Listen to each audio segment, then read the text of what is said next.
Morning. Good morning. Good morning and welcome. Thank you for joining us on this beautiful, beautiful morning of gale force winds and rain.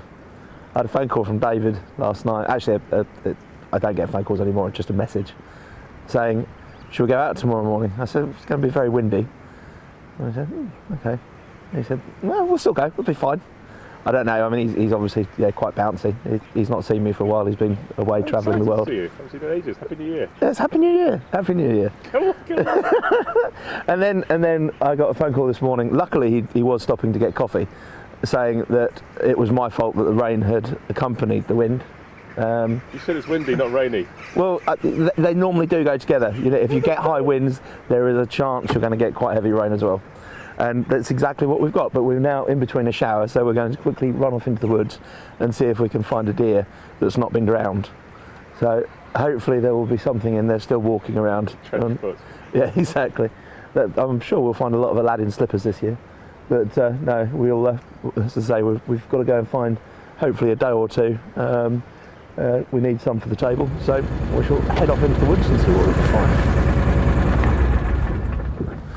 Now we've actually got a break in the rain. The deer have just started coming out of the woodland and just started to feed, so they're just coming out onto these fields in front of us here. So the only chance we've got, the wind's coming from the direction that I'd like to approach them, so that's out. So we've got a very, very strong wind cutting left to right.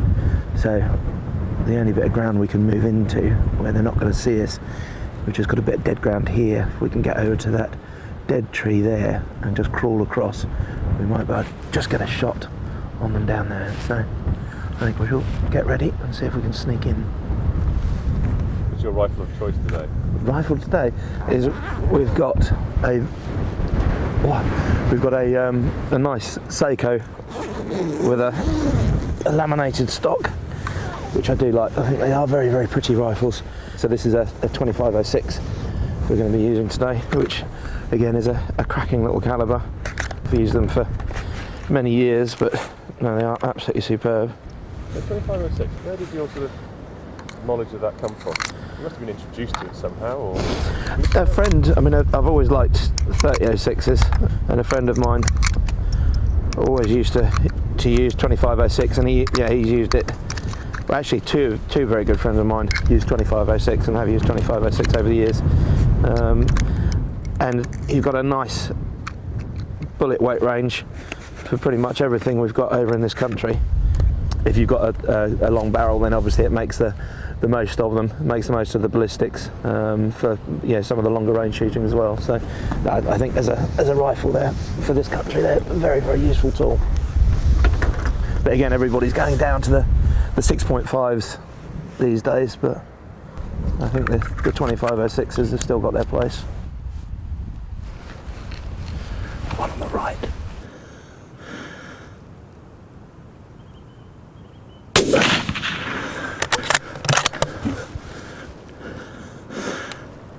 If that other one, the clear one, turns slightly broadside, I'll take her as well. Yeah. You want her? Yeah. Oh, she's away. Got no backstop at the moment.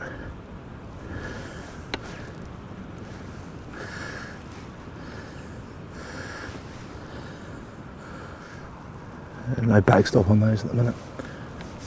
Just need to look at the ones on the right. No, still no backstop. Little buck at the back as well, quite interesting. They've just got absolutely no idea what's gone on. That buck coming out there. Yeah, the one coming to the right. If she stops.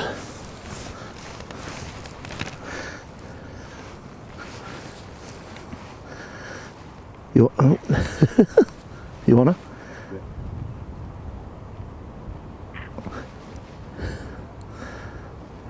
Turn.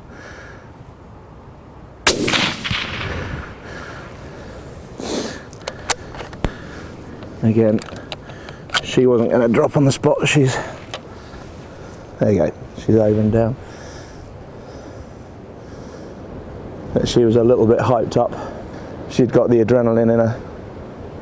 they weren't quite sure what was going on. So obviously that one didn't drop to the spot like the first one did, because the first one was completely unaware. But again, nothing to do with shot placement. That's purely down. That's purely down to her being absolutely revved up because of the first one had gone. She was absolutely on her toes. So the adrenaline had spiked. She was just going to show. I mean, she didn't go far. She went 15 yards and she was down.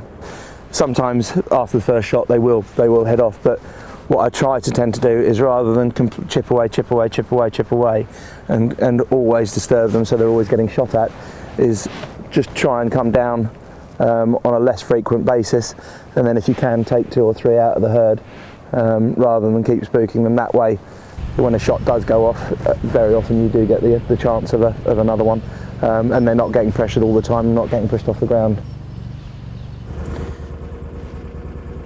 Roy and Charlie collect the 2 does, and Roy carries out a suspended gralloch in the field. So the first doe that we shot was a yearling, and then this one's a mature doe. So you can see on this one we have got, again, just where the ground is so wet here, or has been so wet this year, you can just start to see the hooves starting to turn up. So you just got the start of Aladdin's slippers. I mean, that's not bad, it's not going to affect her at that stage. But you can start to see, and again there, you can start to see just where the ground is so wet, the hooves are really starting to grow out. So you're getting Aladdin slippers there, just where it's not wearing it away. Even on that yearling, they're a little bit longer than you would expect. So that's just soft ground. It's just soft, wet ground where they've just been traipsing around, and where the ground is so soft this time of year, and where we've had so much rain, they're just not wearing down. But no, it's just, as I say, just an interesting point. It can get crippling for them, because they can grow completely round, and obviously it can cause lameness. Looking at the rib cages and the heart and lungs, both shots are good. What's interesting is that the second shot does more internal damage than the first, but the second doe is the one that ran. So there's where the shot has gone through, top of the heart.